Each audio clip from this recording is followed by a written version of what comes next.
Hello, we're going to be talking about HMI, Human Machine Interface, today. And this is a chapter that could be a course, it could be multiple courses, and some people spend their whole life in this area. And as just a general philosophy on it versus programming, it is as important as programming of the program controller, and it is sometimes as much time consuming as the writing of the program, and it goes hand in hand with the generation of the code.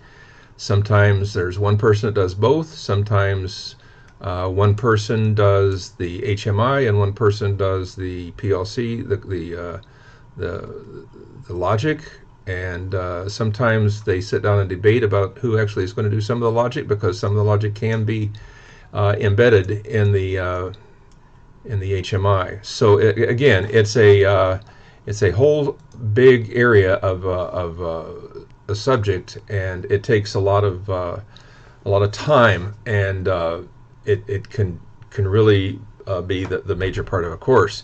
So we look at it from the point of view of how do you generate HMI screens, and how do you convey some information to an operator. Your goal is to run the machine, right? The goal is to make the machine work correctly.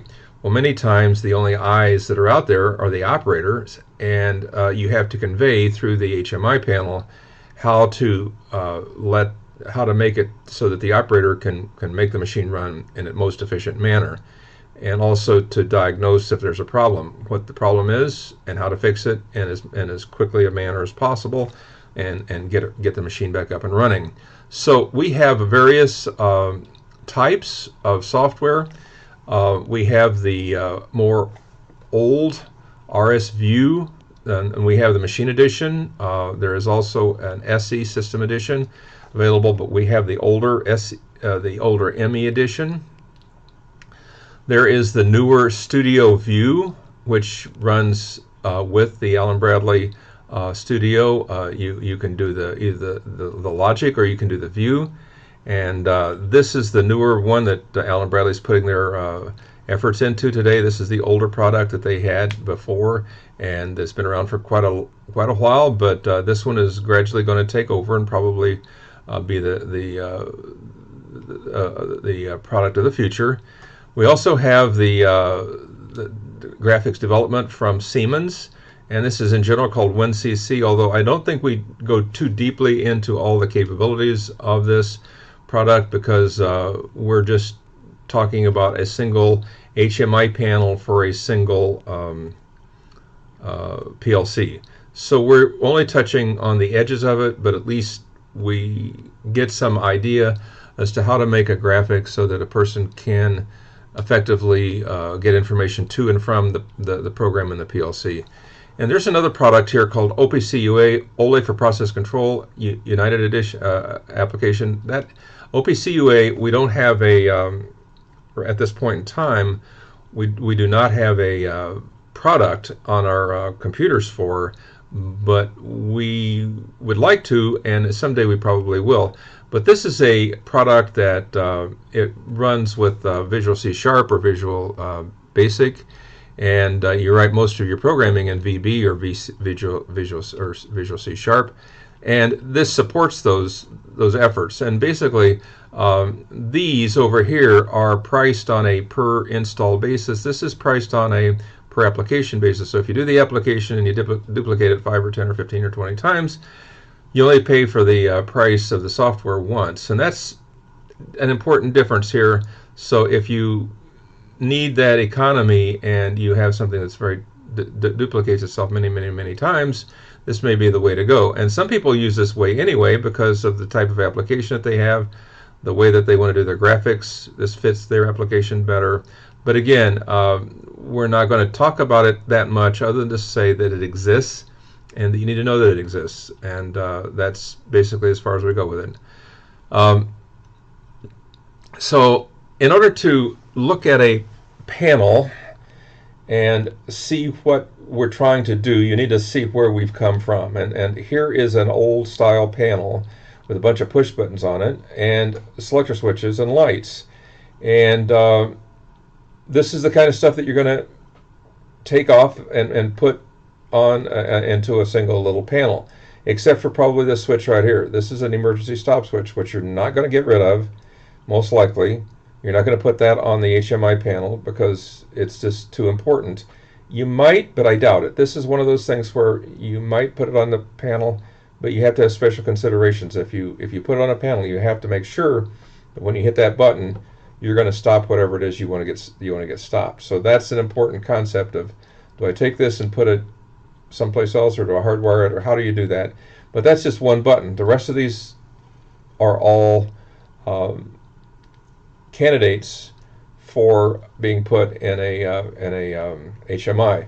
And you think about it for a second, and you think, oh, why would it cost more to do this single little panel than it would this? Well, first of all, there's the physical equipment here. Each of these buttons cost maybe $50–$75 a piece. There's the wiring, the labor to wire it. There's the steel. There's the area that you have to build this and put it in an environment. But there's also the engineering costs, and the engineering costs for something like this is high because you have to conceptually draw the schematic for what this is going to accomplish, the electrical control drawing. You have to draw the panel drawing, the layout drawing. You have to get a list of equipment. You have to come up with an entire list of each of these devices, what they are. You have to send it out to bid. You have to wait for those bids to come back. And those people that do that bid, they charge money for their time. So they're making money off of it as well. And then once you've done that, then you come back and then you have to go check it out at the panel shop. And that takes time. So there's drawings involved. There's a lot more engineering time involved. And also the commitment of something like this has to be early because it takes a lot of time to do that. So you can drag out the HMI development until later in the project if you do not have to commit to all of what these buttons are and how they're put together and all that sort of thing.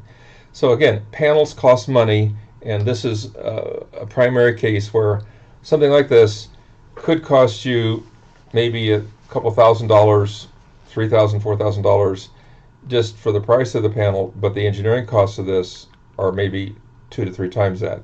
So it's, again, this cost is just part of the equipment cost or the hardware cost is part of the overall cost of a system like this. And once you've changed something or whatever, you have to put a hole in there and a hole filler and cover that hole and then move something around or do something else. It takes time to do that, and that's engineering time, and it's also costly. So here's another item that you may wonder, well, why is this in there? Well, this is not a typewriter, but a printer for alarms, and you want to be able to alarm systems. You want to be able to identify when something happened. So this happened at this point in time, that happened at that point in time. You really do need a printout of something like that. So how does the HMI panel do that? Well, it saves that data and allows you to print it out to a printer if you need to. But basically, it saves this data in a string of alarms, and allows you to keep track of the alarms so that you don't have to print them out unless you really want to, but they're there if you need them. So again, the rationale for this is that it's important. Things that could happen are very important, and you do need to keep track of them. Case in point was we had a mayor here in Toledo named Carty Finkbeiner, and he's been the mayor twice. And the first time he was the mayor, he believed strongly in the idea of putting flags and various decoration around, and he put flags on the Cherry Street Bridge, the bridge that goes across the Maumee River. So these flags were up one day, and it was a Sunday, and the ship was coming down the Maumee River, and so the tender looked out, and he didn't see anybody, so he opened up the bridge. But lo and behold, behind one of these flags was a woman coming across the bridge. and she took a fly-in ride down into the innards of the bridge. It was like a slide, and she slid down in there, and she didn't get hurt. She's an elderly lady. She did not get hurt. Very thankfully, she didn't get hurt. But I knew about that because I had helped a little bit on the getting that project up and running, because it was an Allen Bradley project and it had remote I/O in it, and so the PLC was on one side of the river and the remote I/O was on the other side of the river. And anyway, so I talked to the guy afterwards. I said, Roger, how did that ever turn out? He said, I was down there in 2 hours after the incident, and he says I was able to print out all the details showing exactly what happened, the string of events that happened that caused that lady to go for that flying ride. It was an operator intervention, and basically Roger had printed all that information out on a printer that they had, and they basically were able to immediately show that it was the operator, not the computer or not the PLC, that had acted up. It was the operator that basically had pushed the button to make this happen. And that's very important that documentation like that exists, because if the operator said, no, I didn't know anything about it, and they couldn't prove what happened, then it would have been probably they would have looked at the machine as the fault, and somebody would have gotten blamed there. But as it turned out, there was proof in the printout, and the operator confirmed that it was that way, and that they went ahead and obviously they knew the correct story. So, and many times in order to sort things out, you do need this, and to see what happened in what time frame. So alarms are extremely important. This is a old style control panel, and this is still in existence in many instances, in power plants especially, and this is very costly. This is a very costly control panel. And the old joke is you could probably live back in behind this thing, because there's a big area for service behind this, and you could probably put a cot back there, and there are places where they have cots back there that people can actually camp out in. But this is a phenolic graphic, and you say, well, why did they do it this way? Why didn't they do it on a computer screen? Well, this was the old way of doing it, and they just left it. But many times in order to show flows or pumps or activity, they would show phenolic laid out ways of doing this. And it's extremely important that this works correctly, but this is an extremely costly way of doing that. All the buttons here, again, cost a lot of money. Very nice, very sophisticated, but this is probably either a nuclear or a coal-fired power plant, probably. But anyway, the picture is this is old school, but this is where we came from.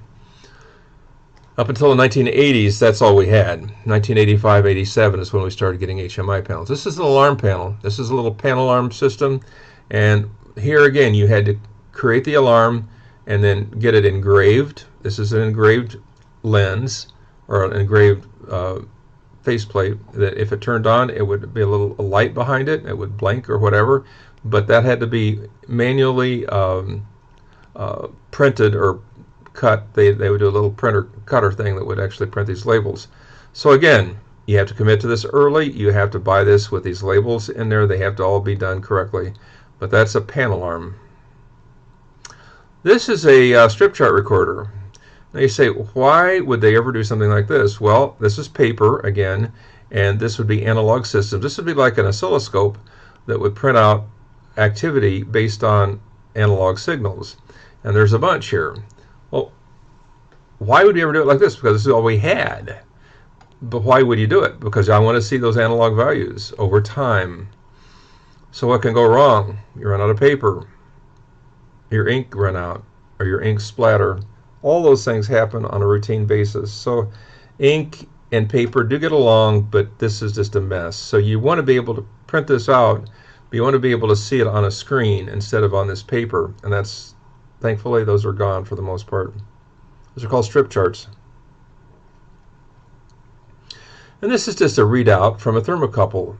It tells you the temperature, and that's easy, but that's what that is. That's a device that shows you an analog signal at a readout, and that would be something that you would want to be able to see, and that's something that you want to be able to see on a screen, and that's why we have that. This is a group of PID controllers, multiple types of PID controllers. This would be from the Watlow company, different Watlow ones, and they have different sizes, little bit bigger, a little bit bigger, a little bit bigger, a little bit bigger. But what are these? This is a faceplate. This is something that an operator would be able to interface with. But they need to know how to operate these, because this doesn't really tell you that much. This kind of tells you a little bit about it, but there's a lot going on behind the scenes with these. And these are little computers that are running a single part of a process. This is the faceplate for it, and you need to know how to operate this in order to make this thing run. These are not simple, and it takes a little bit of time to learn how to teach an individual how to run one of these things, so that the first day that they're on the job, they probably don't know how this runs at all. It's pretty intimidating, but after a while they get used to them. But again, this is something that you want to take over in the HMI area and run with, as opposed to putting these in your panel. And these can cost a lot of money. They don't just cost the price of getting them in. They also cost a lot in being able to program them, and also in the ability to set them up and get the process running. But anyway, that's a faceplate for a PID or multiple PID controllers. I threw this picture in just to say this is something you never want to have happen to you. It will on occasion if you let it get away from you, but the majority of the time you want panels that are neat and tidy, and this doesn't happen. You want to be able to get your covers on all these wireways inside, and you don't ever want to have something like this, all these wires draping out. It's just discouraging from somebody to come in and have to figure out what's going on. When you see something like this, it's just discouraging from the very beginning. But again, it's shown to you for clarity. This is not what you want to do. It's always a challenge at the end of a project to get all the wire covers put back on. You will find that there will be times when it'll be very hard to do, but you try. And if you get something like this, it creates havoc, and most people, they just look at it, and if wires are draped over things, they just kind of give up. So this is not a good sign. This is a sign of somebody that probably didn't take the time or the pride to keep things in an orderly manner, and they didn't leave enough room in the panels for the various wires, and it just grew and it got away from them. So this is not a good project. This is not a good system. So you need to think about, as well as how the HMI screens look, how the backside, when you go open up that door at the back, how this all plays, and how you're going to troubleshoot this thing, because this is not easy to troubleshoot. I guarantee you, it looks that bad. There's probably wires that are not landed correctly, that are probably spare wires that are probably hot, wires that are not terminated with labels correctly. There's a lot of problems going on here, and it's just the ugliness is just the tip of the iceberg. So this is a panel that was built in 1980, and it was one that I built. So I want to show you that. And how much did this panel cost? It's $100,000. That was a price of $1980 for that panel. Now again, why don't we build panels like this anymore? The answer is they cost a lot of money. They're not cost effective, and we really don't need that much. So again, this is two scale systems with some alarms in the middle, and there's an A and a B system. It was a batching system, but it was a simple system, but it was a batching system. Okay, so in Chapter 13 we talked about a specification, and we said it was a very important specification for batching applications. There is a specification for HMI, but it is very loose. It's under development, and just know that it exists, but it is not something that you really do need to pay very much attention to. They say you should or shouldn't do certain things, and then their examples contradict what they said. So it's not something that you are going to find that useful, other than if somebody says must comply with ISA 101. So if you're reading a specification that says must comply with ISA 101, you're going to have to look it up. But it's something you can probably drive a truck through for most part and say, I'll do what I need to do in order to get the project done. Okay, here are examples of HMI. Now, you may not think of these as HMI, but this is some of the ones that you can actually program. This is a 8-button light panel that just replaces 8 buttons and lights. Hit it with an Ethernet cable, and that's all you need to do. Here's another one. This is Siemens, but Allen Bradley has the same stuff. So they have the same kind of look and feel. Here's one, here's another, 8, and here's one with 32. So you can have 32 push buttons all off of one Ethernet cable and all programmed like this. In other words, programmed with Ethernet. So that would be something you could do if you wanted to. You could have, if you just needed buttons out there, you could do that. Okay? So this gets into some simple little touch screens, a little bit bigger, a little bit bigger, a little bit bigger, a little bit bigger touch screens.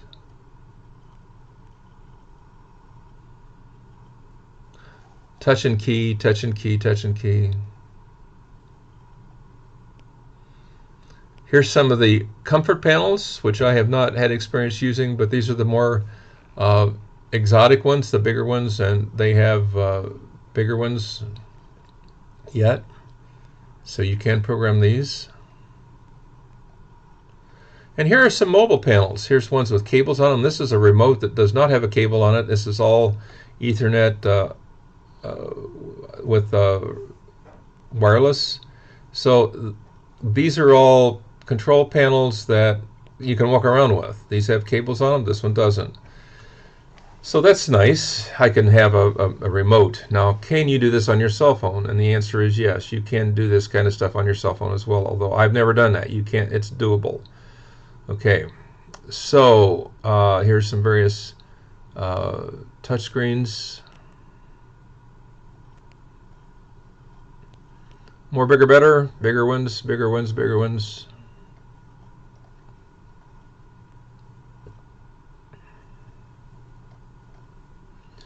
All right, so now we're going to talk about the software.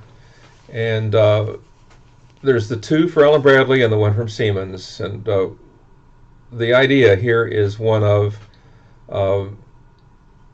we're going to show with examples how to do the various PLCs, how to get started.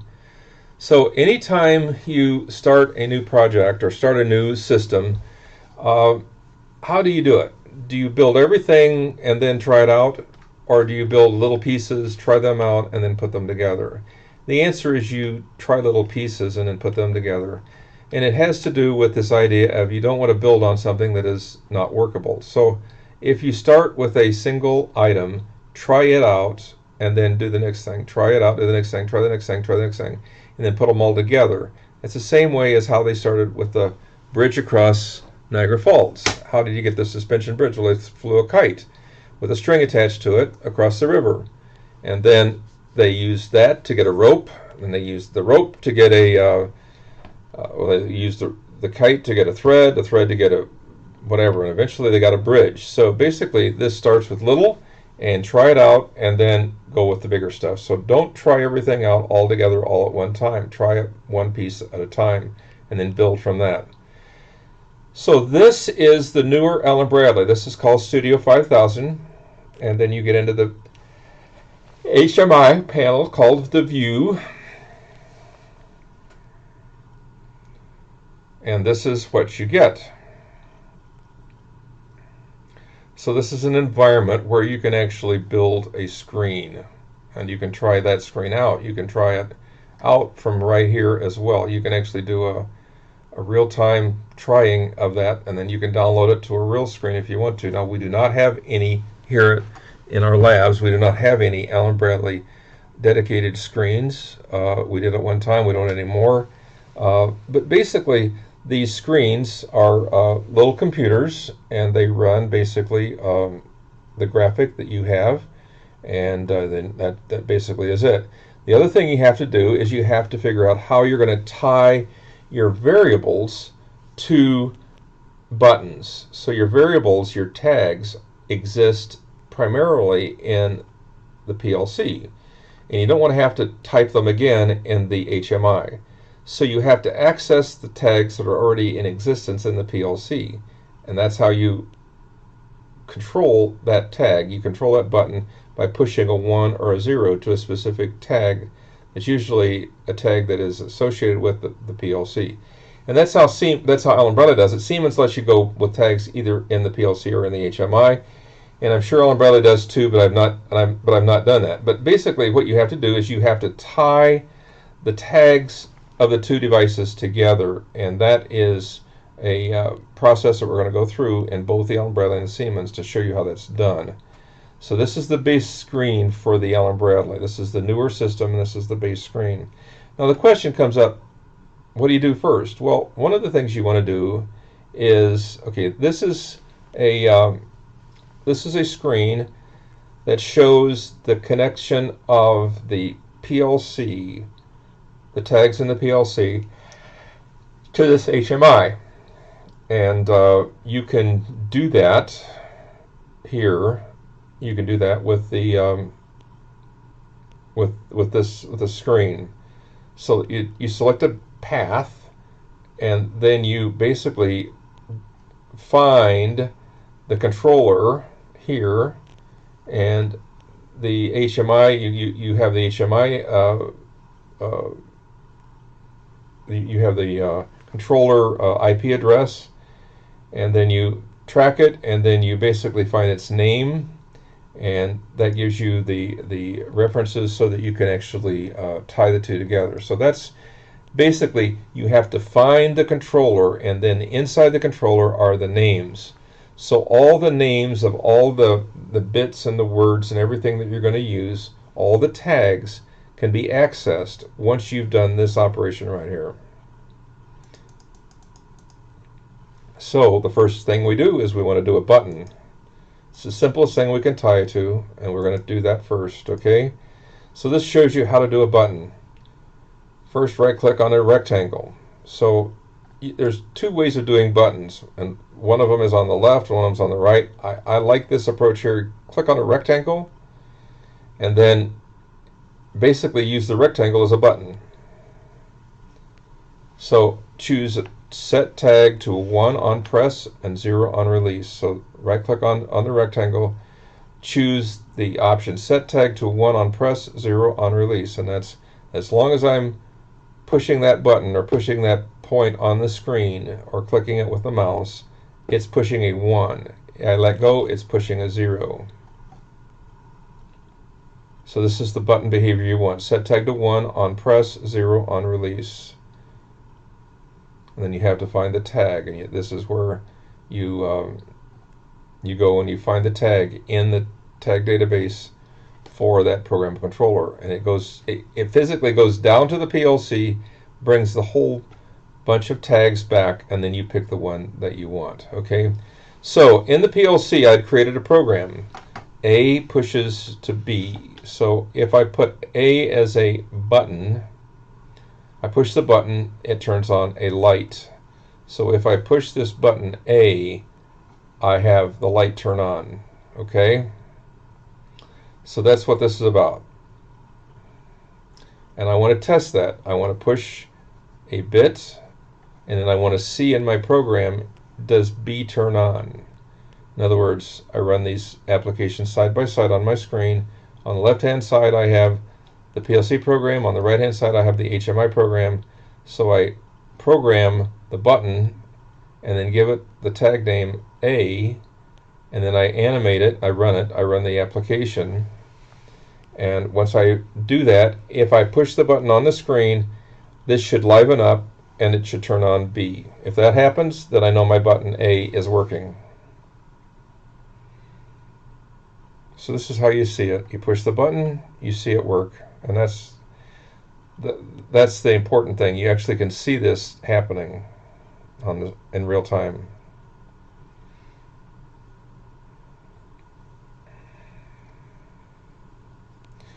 So again, you can do all kinds of things to the button. When I am in zero state, in other words, I'm not pushing the button, it's green. When I'm pushing the button, it's red, that type of thing. And I can make it like an indicator light. So basically, when I change state, it's looking at the button, or looking at the bit B. So the state of this can be a red or or whatever color. Okay. So that kind of gets you started with the Allen Bradley, the newer system, the View. Okay. Now the RS View Me is the old Allen Bradley system, and it has some peculiarities, but they're once you catch on to them, they aren't hard. It just takes a little bit of time if you haven't seen this before. But RS View Me is called Machine Edition, and basically it uses another type of RS Links called RS Links Enterprise. And this means that RS Links Enterprise has the ability to allow the software package to browse directly for the tag database and link existing tags. So with the old system, when we had RS-232 cables instead of an Ethernet cable, we actually had to run two cables. We had to run one that was the programming cable and another one that was the view, or the Me cable. And one would do one thing, with the other one do the other. So you could be programming on the one cable. And this uses another type of RS Links called RS Links Enterprise, and that's why you had to have a separate cable, because it used a different RS Links. One of the nice things that it had, and I'm sure this is doable with others, but it basically had a button that came up like this: momentary, maintained, latched, and multi-state. So most of the time I used momentary. Every once in a while I used multi-state. I never used maintained or latched, but I have done a lot with momentary and a lot with multi-state. Multi-state is like a selector switch. You can have 2, 3, 4, 5, 6, 7, 8, 9, 10 states, whatever. The minimum is 2. It's it's on. You can also go 0, 1, 2, 3, 4, 5, and that would give you 6 states. So it's like a 6-position selector switch. However you want to do it, but that's a very powerful selector switch. Every time you hit it, it goes to the next one. So if you hit it and it's a 2, it'll go to 3. If you hit it when it's 4, it'll go to 5, etc., etc., etc. But it is a very powerful switch. So you can get along with the two that I just mentioned, momentary and multi-state. This is a button. This is a selector switch. Now, how do you tie to this? Well, we do this with a there's a lot going on here. Networks and devices, and I'll show you in a minute how that's done. Okay. So this is a help screen, and you have to do this as well. So this is one of the things that Factory Talk makes you do in addition to all the other stuff that we've talked about before. So you have to go through this process. This is one of those help screens that we put in there because the HMI application wouldn't work without this setup.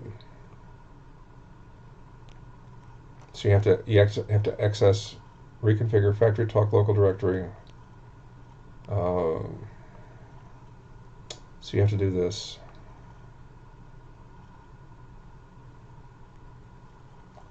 So anyway, we're going to move on now. Now we're down to actually working with an application. So here's an application. There's nothing there right now. We want to be able to create an application. So click on Add a New Screen. So here's the main screen. Add a new. It gives you the blank area that you can start drawing things on. And these are the things you can do. You can draw this stuff. You can draw this stuff. And then here's your controls up here.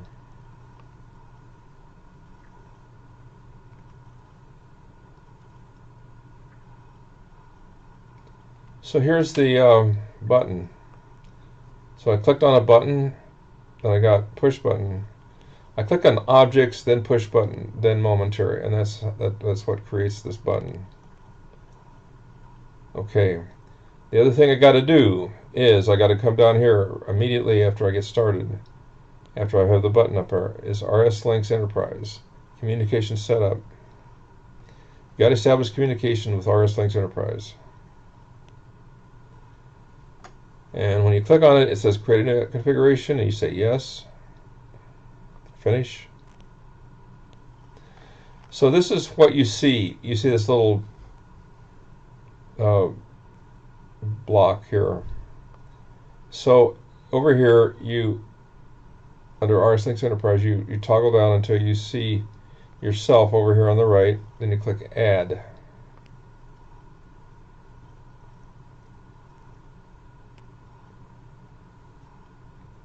So I've got the word test 1. I've got the actual PLC over here. So I say Add, and I say OK.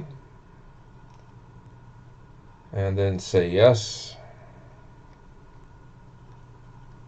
And then you are in. Okay. It should work. Now you have to say OK, and it may have to say Enter. But then it works, and it comes up here with the button. Here's your button.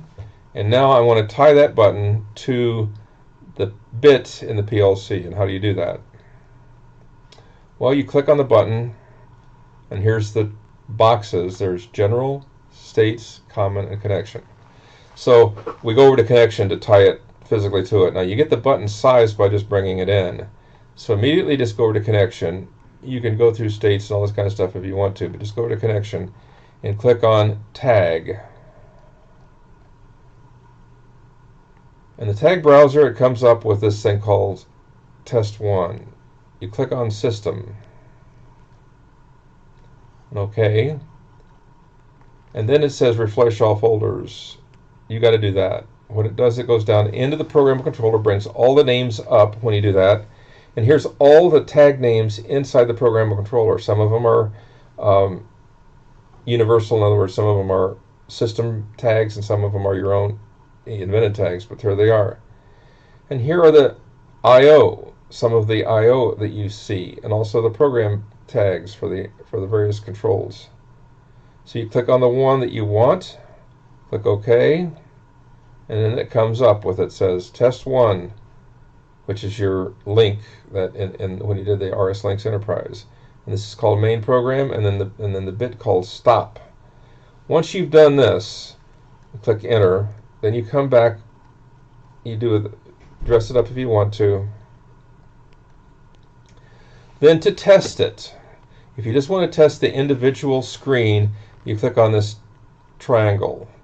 If you want to test all the screens working together, you click on the little man. You run the little man. The program that this is written for is a company called KEP, K-E-P, and you actually are running their application program with either of these. So you're running a little program called KEP.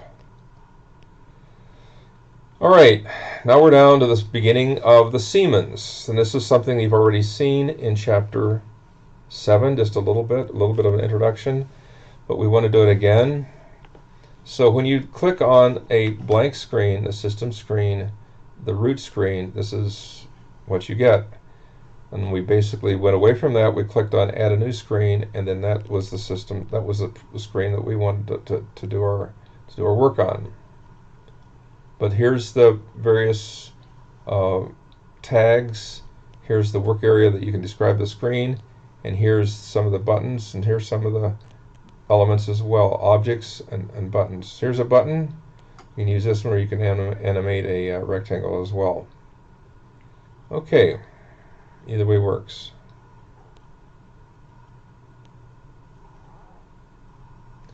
So in this work area in the middle, we edit the objects, so we build our screen in that work area in the middle. So you basically want to create everything in this area right here.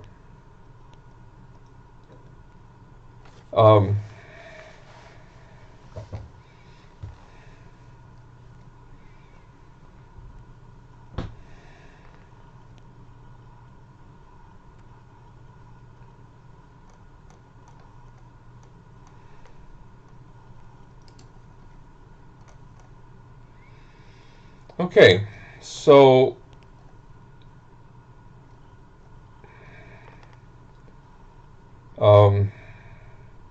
there is a screen control function, and we don't deal with that much, but we do have a few things we do over here on the left hand side, and we deal with the tags. You can have tags either in the HMI or you can have them in the PLC, and they kind of all run together. You can work them either way. Okay.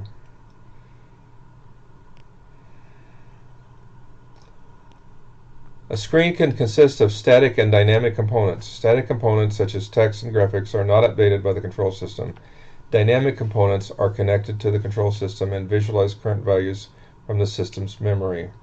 Visualization can be in the form of alphanumeric displays, curves and bars, inputs at the operator panel that are written to the memory of the control system, and also dynamic components. They're interfaced with control system by means of variables. The root screen or the start screen. Okay, the start screen is the one that you want when you first turn on, and it can be the root screen, or you can change that to another screen. I usually change it to another screen.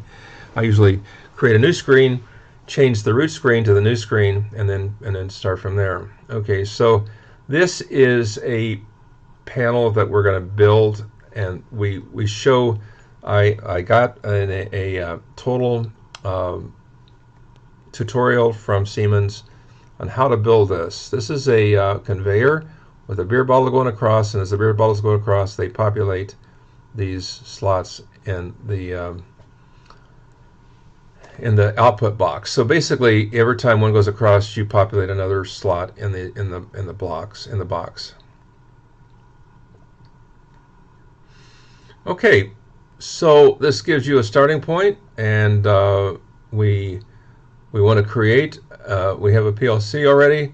We now want to create an HMI, and you have to assign an IP address. So the IP address that you want to assign for the HMI is 192.168.0 and 5. So the Siemens processor is 3, the Allen Bradley processor is 4, and that lets us have 5 as the IP address for this HMI. Okay, so it usually come in as access 2. We want to change that. We want to make that a 5. If you're working on the systems at school, 2 is the one that is traditionally referenced to the computer that we have. So you got to change this. You cannot leave it at 2. You got to change it to something else, or it's going to wipe out your communications with the computer.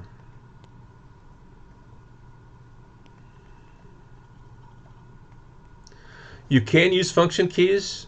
Typically I don't, but you can if you want to.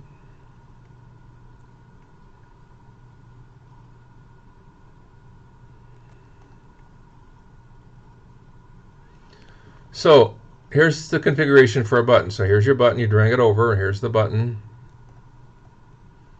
And then it talks about, here is the general appearance, how to lay it out, size-wise, all that kind of stuff, color, all that sort of thing of the button. You can change any of that. Now, the way to make it a real button is to, under events for that button, click on press, and then when you edit bits, it says set bit while key pressed. So it's under events, under the item press, set bit while key pressed. So when you push the button, a 1 goes into that bit. When you let go, it goes back to 0. You can do it a number of ways, but this is the easiest way. Set bit while key pressed.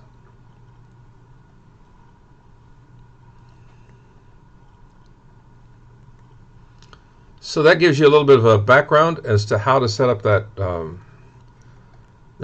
button.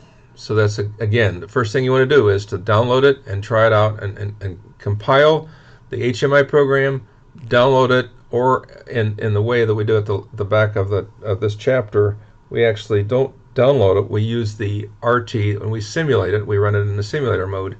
So we're going to use simulation for the HMI panels because we can run those right on the screen of the computer, and you can have that on one side of your screen while you're looking at the logic on the other side of the screen, and it's just like you're at the operator panel touching the buttons from the operator point of view, but you're actually troubleshooting, and you never have to even go out and buy a HMI panel. We do have some HMI panels laying around, but they're kind of dusty because people don't use them. They just use the simulator panel, and you say, well, you don't like simulators. Well, in this case, I don't really care, because the simulator, I want to see the program and the program controller run and do some action. I don't care about the HMI panel. You can get the most expensive HMI panel in the system, and if we can make it work, great, fantastic. But I don't want to spend the money here on those. Now you will in the field. You'll have to put them out in the field. You'll have to put these out in the field with actual HMI panels. You cannot get away with just using the computer interface.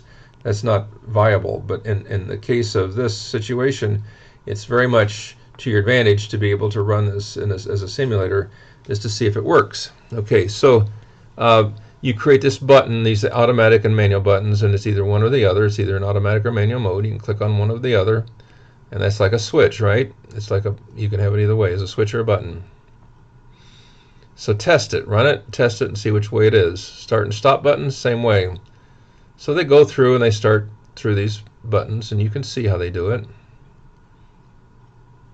Set bit while key press is your main button. Okay. All right.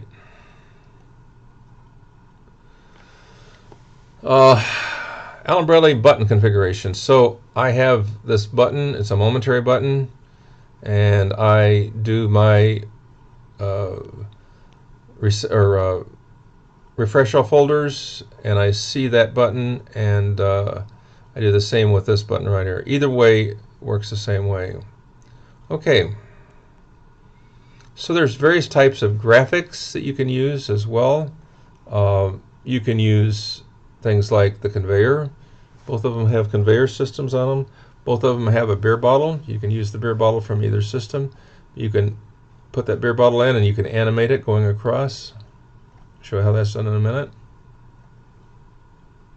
So there's the conveyor, there's the bottle. Now, how do I make this bottle move across this conveyor? That's a good question. So you need something that is moving, and something that is moving is a timer. You can have a timer that's changing the number in it. And as that timer changes, that number for the accumulated value of that timer, as it goes higher, you can change the position of the bottle by doing a timer. And that's probably one of the best ways of making something move, is use a timer, accumulated value, to move the bottle across the screen. So as the number in the timer moves, you're animating the horizontal movement. So the count value is what you want. So when you go from 0 to whatever, you want to move the bottle from there to there. Okay. Same thing with Allen Bradley, the same thing. You had, and this is very similar between the two.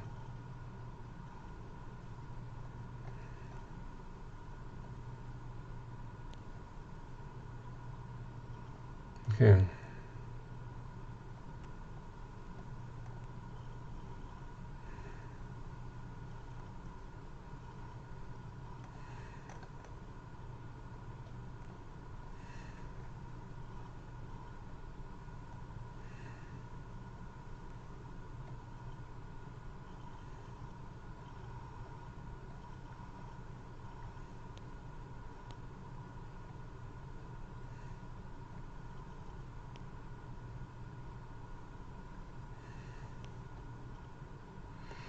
Okay, the beer case, how do you do that?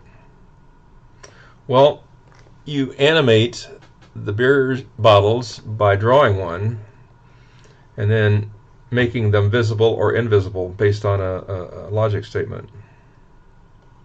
And this shows how that's done.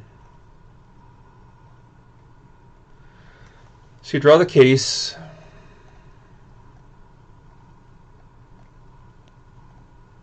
And again, this is all from a tutorial that I basically captured from Siemens. Drawing the bottles, once you've got one done, copy paste the rest of them.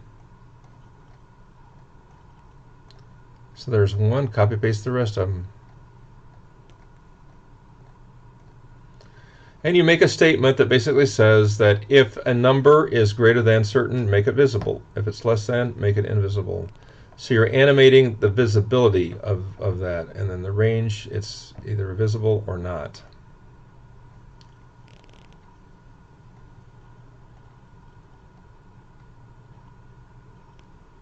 You do the same thing with Allen Bradley right there. Okay, so now you're playing with you've got the bottle to move, and you got the bottles over here, and you have to write the program that does this in automatic, and that's not hard to do. Okay, so now we're going to get down to some actual visuals that have been created by various students. And I invite you to, if you want to do some of this yourself. This is one that was written by a student, Lee Mundy, and HMI sections, and discussing the section high power HMI. So there was a company that introduced some ideas to HMI panel that Lee thought he would do some work with, and he's created some of these on the Siemens. So he drew some of these pictures. Just want to show you some of the work that has been done by students. Okay, so that gets us to this idea of how do you create panels, or how do you create graphics. And it's too much for this one chapter to be able to get into and do a good job with, or doing everything that need to be discussed. But I do quote some people here, and I do use some of their diagrams, although I filled in my own verbiage with each of these. But the handbook, High Performance Handbook, HMI Handbook by Bill Holofield, Dana Oliver, Ian Nimmo, and Eddie Habibi is very good. And I have that book. If you want to take a look at it, it's there. I think I have the Situation Awareness book by Micah Inslee and Deborah Jones. I do not know whether I have The Good, the Bad, and the Ugly by Paul Gruen. But these are books that are basically out there that help you to have ideas as to how to create a good HMI panel.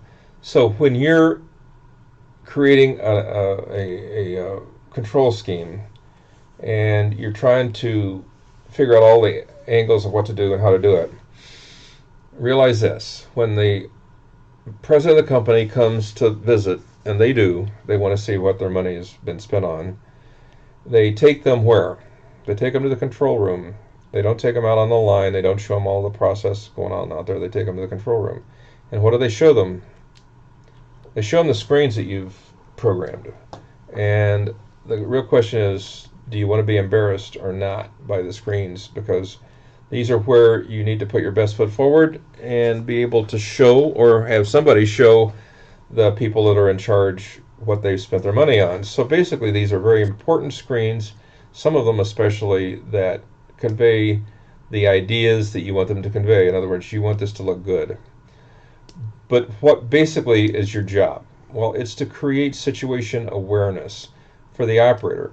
Now, this operator, let's look at this operator for a second. This operator may be somebody with a high school education, maybe not even a high school education. It might be somebody who's been on the job for 2 days. It might be somebody who's been on the job for 20 years. You don't know.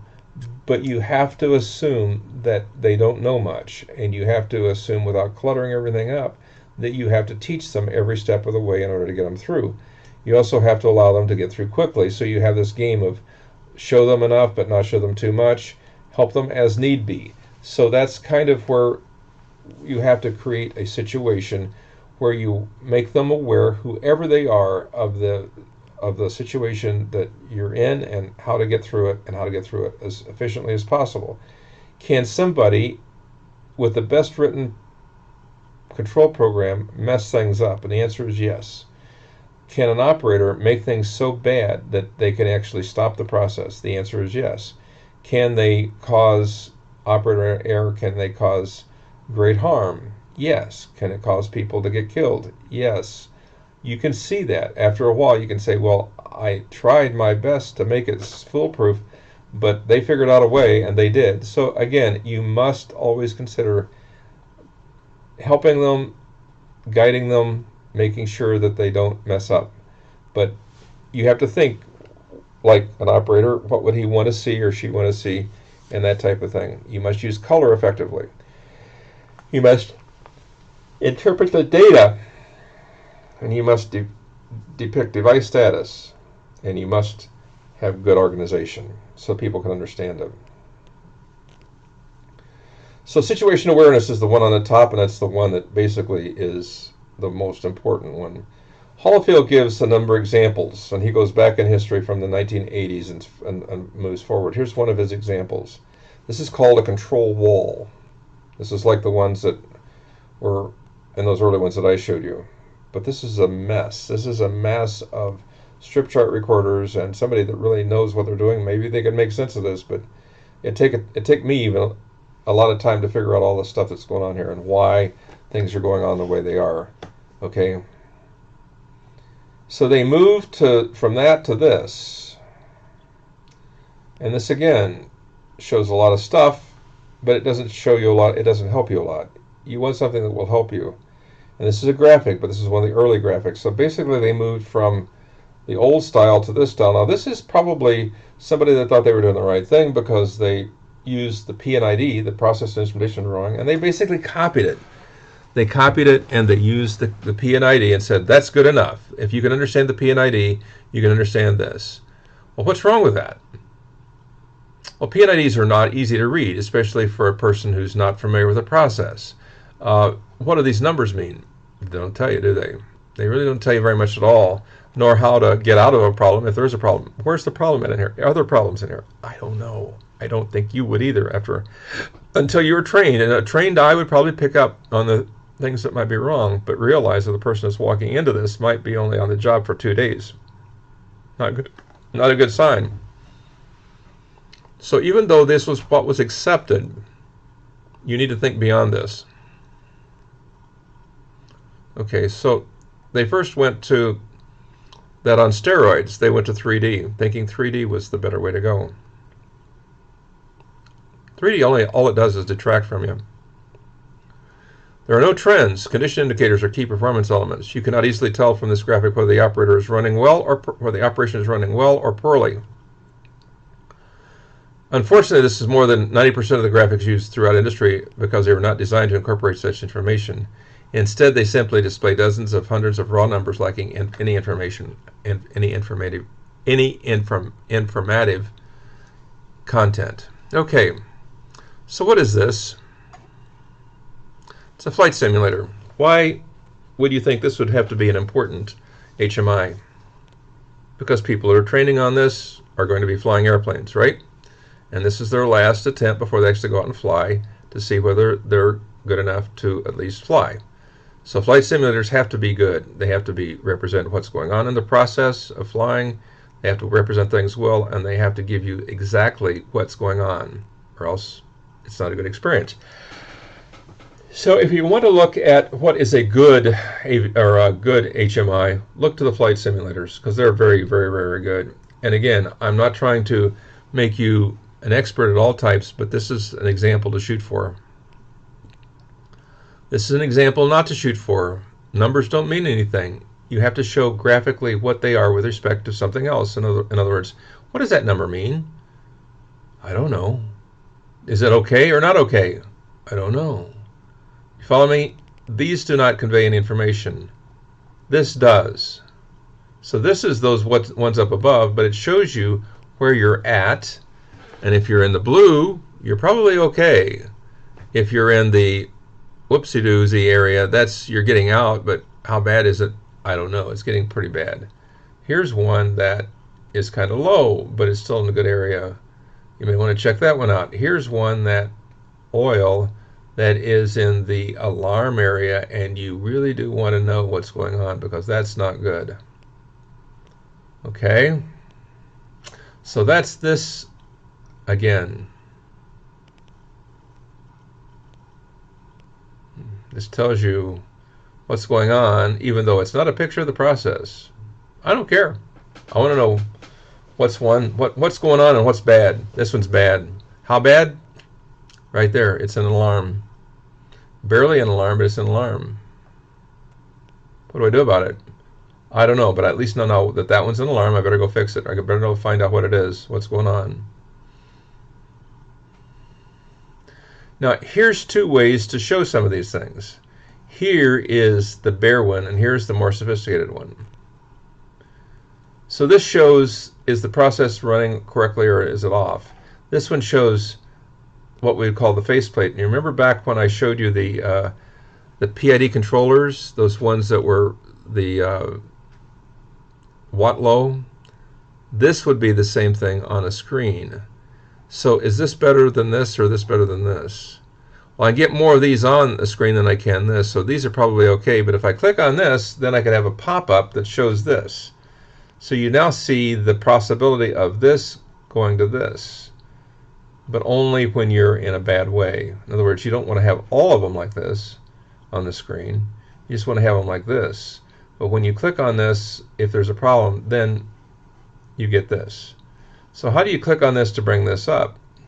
Well, you can have what we call an invisible button that would be the outline of this function right here. And the invisible button, when you click on the invisible button, it brings up another screen and have the other screen off to the side. Called a pop-up.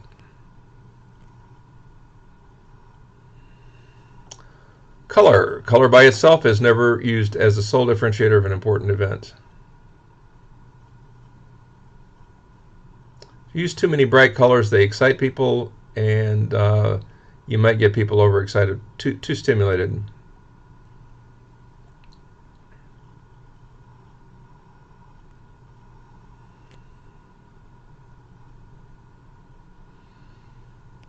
Okay, so you might have a screen with just a table on it that displays process variables. Okay, this would be an example of depiction of alarms. Just a table of alarms.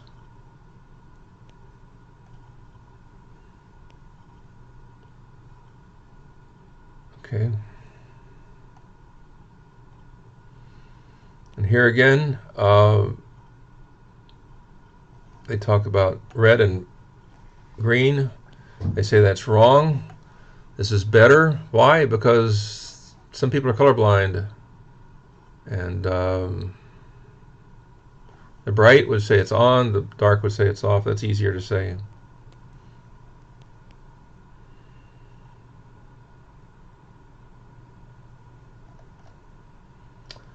Bars. This would be better than this. Why? Because, well, is this really all the way, it's supposed to go all the way out to here or not? And what's the percentage? I like this one because it does show you exactly where you're at and what percentage of full on you are. This is full on, 95%. Although it tells you out here, this is just distracting. Where's your inline?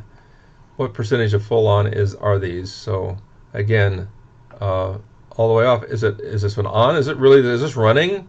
Yes, it's running, and it's off. It's all the way to 0. Do you see that? This does not convey nearly what this one conveys. This is much better than this one. In this case, absolutely use this one over this one. Here's some level indicators. So what is this about? Well, this detracts. Don't use it. It does show level. This one shows level as well. This one shows level and an acceptance level. This one shows level and acceptance level, and it shows a history.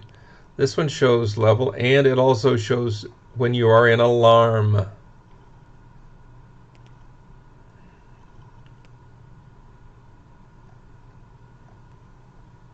This shows some ideas for valves, closed and open, three-way valves. And this is like that one with the strip chart. You can actually see what the flow has been over a period of time and what it should have been. Trends. These are trends. This is COVID when it was bad, and this is a little bit later and a little bit later. Hopefully it goes away. And tables. There's some examples of tables. Oh yes, you do use tables. Also, shutting down and starting up. Very important part of any process. How do you shut something down? You shut them down in an orderly way. How do you start them up? You start them up in an orderly way.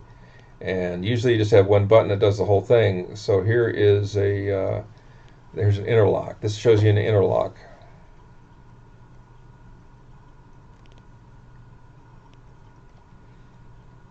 Okay.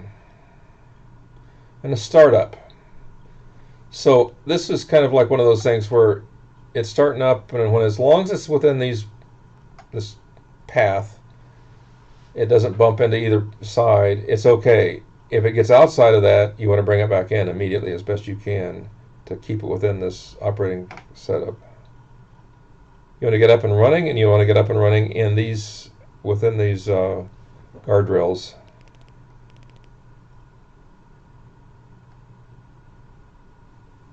Okay.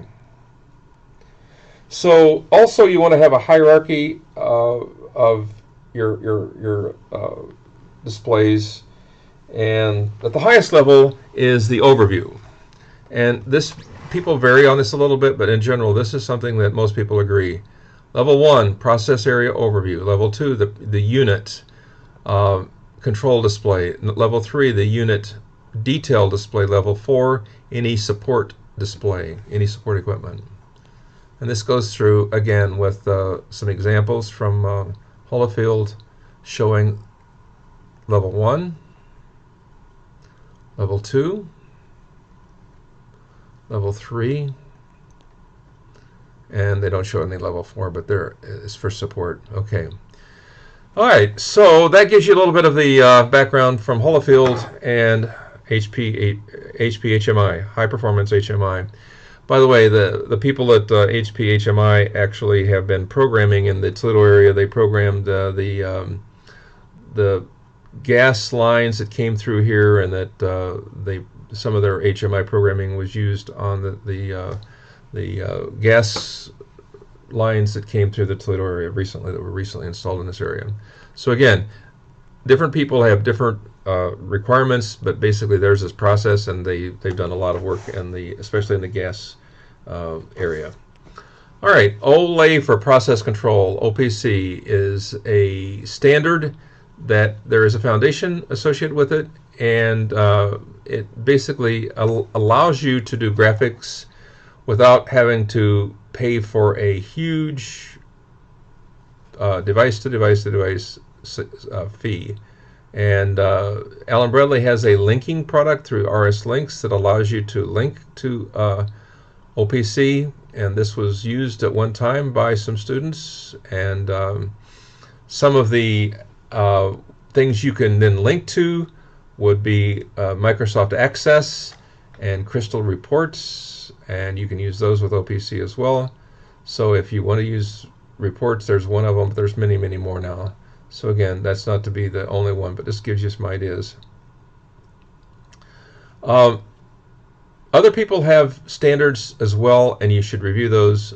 The Windows people have standards for graphics. Other people have graphic standards as well. And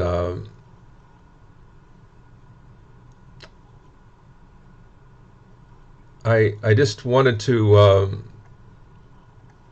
go through this just with you for a few minutes. Okay, so what is the basic idea that you would want to, let's just strip down to the basic idea of what you'd want to do on an HMI panel. Okay, so you have a memory, right? A bit that turns on and off, right? You want to be able to turn that bit on and off from the HMI, and you want to turn it off on and off from the program control. That's what you would like, okay? And you want to be able to see that from the HMI. Well, how do you do that? Well, there's a number of ways, but the Allen Bradley way is using a multi-state button, and you can use that, you can refer to that. But the multi-state button allows you to do this. The start, stop, run with the multi-state button allows you to do all these functions with one button. Okay, so they can reduce it to one button. The other question that you might be interested in is where you should put your logic. And this is not a obvious question in some cases, because some logic is better put in the HMI than it is in the PLC. You might find it better to put some logic in the HMI. Sometimes not, but sometimes yes. So where would you put logic like this? This kind of logic you could put either place, couldn't you? You could put it in the PLC, or you could put it in the HMI. You're putting packages in and taking packages out, right? This is something we visited already, but now you can have these lights turning on, and this is with a counter, remember that? And these lights turning on from either place. So you can do the logic for turning these lights on in with the HMI panel. You can actually do these lights in the HMI panel. You don't have to do them in the PLC. If you want to in the PLC, you can, but you don't have to. So you can actually run these through the graphics expression editor, and you can turn them on based on certain values, and this is the example that you can use it for. And you can also, with the more expensive products, you can program in Visual Basic or Visual C Sharp and get a more exotic logic in that. Okay, so I'll give you a couple of examples from my experience with HMI. 1973, a long time ago, I was extensively involved in a project involving HMI for 3 stations for a glass manufacturing line. The program was written entirely in assembler on a 16K machine. The HMI was to be 6 screens, and the only thing about that was that it never lasted. It ended up at 66 screens. Along the way, a complete diagnostic system was developed. Also,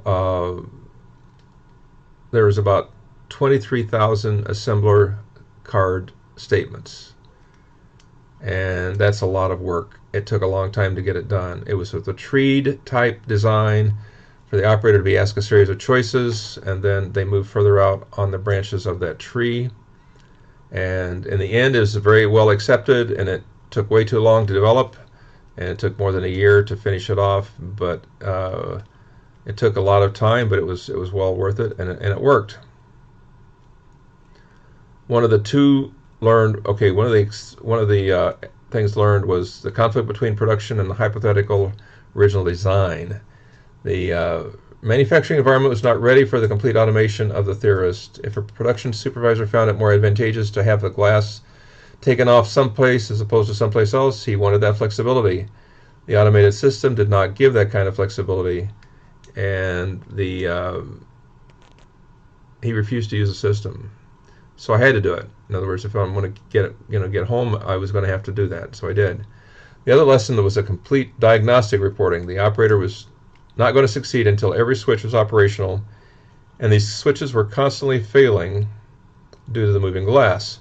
It was only after a dedicated line on each display showed the active status of any broken switch and its exact location was the tracking system allowed to function as designed.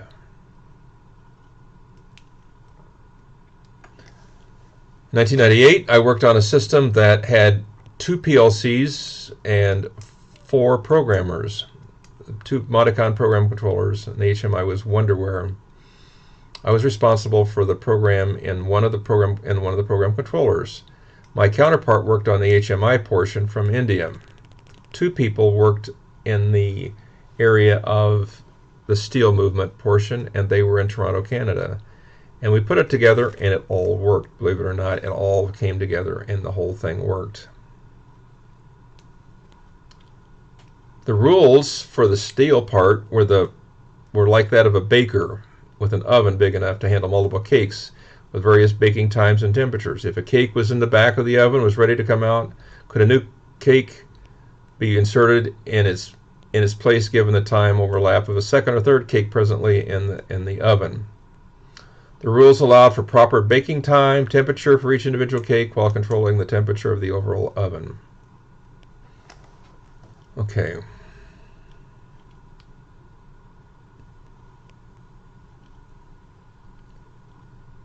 So also wanted you to review the idea of multiplexing of UDTs.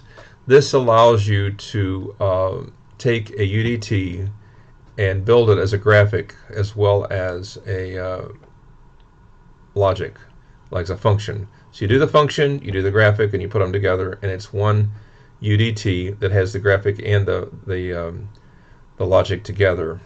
And this is the person that wrote that. It's a good place to start with how to save graphic development time.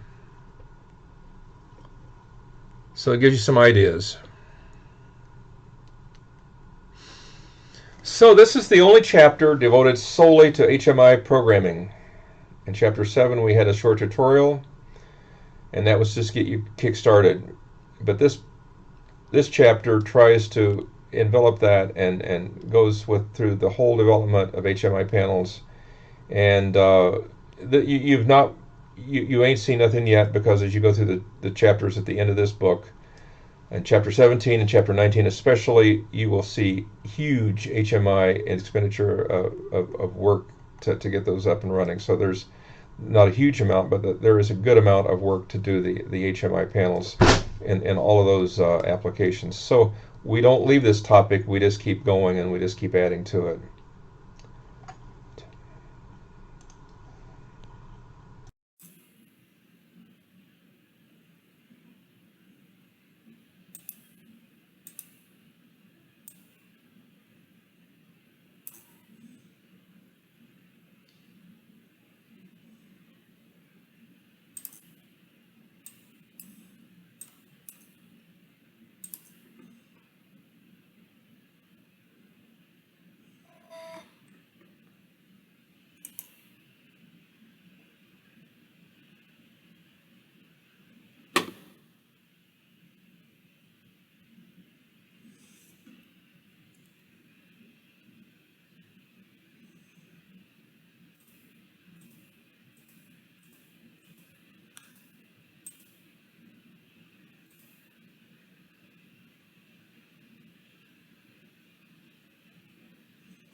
We're beginning with this section on the updates to the manual, and it has to do with the updates to the Siemens version 14 TIA and later, and we've included some of these in this chapter. So there's an explanation here of where the tags actually are placed, and this picture here shows some of the ideas for where your tags actually reside. So they can reside either place, and that gives you a little bit of an idea where things are actually created. I usually don't worry about it. I usually just place all my tags inside the PLC and then let the HMI take them from there, but you don't have to do that. And this is a much more broad subject than what we have been able to teach in the past. And I just want you to know that this has been added to the to this book. The main thing I wanted to talk to you about was this idea of, if you make a change, where do you make the changes at? And this visualization architect called Sivarc, S-I-V-A-R-C, Sivarc is an attempt to do that. And I just wanted to introduce this to you and tell you that it has been added to this chapter, but it's something that you probably want to discuss and work out on your own. As far as I'm concerned, it is not part of this course, but you need to know that it exists. So the idea is, if you make a change one place, you've made a change in all places. And this is an idea to help with the idea of a degree of standardization. Okay. So again, this has been placed in this chapter, and here's some application places you can look at. But here's some of the new ways that this is done. And so if you generate something in one place, it makes the changes in all, and that's the goal. And it gives you some ideas on how to do that. This is an add-on to the TIA portal, and at least you know that it exists. So we probably will end up doing this in the near future in the courses that we have, but I have not incorporated it yet. but it's been added to the text. Okay. This combines the ideas of chapter 14 with the idea of graphics so that you can make a change in one place and you can change them in all places. Okay.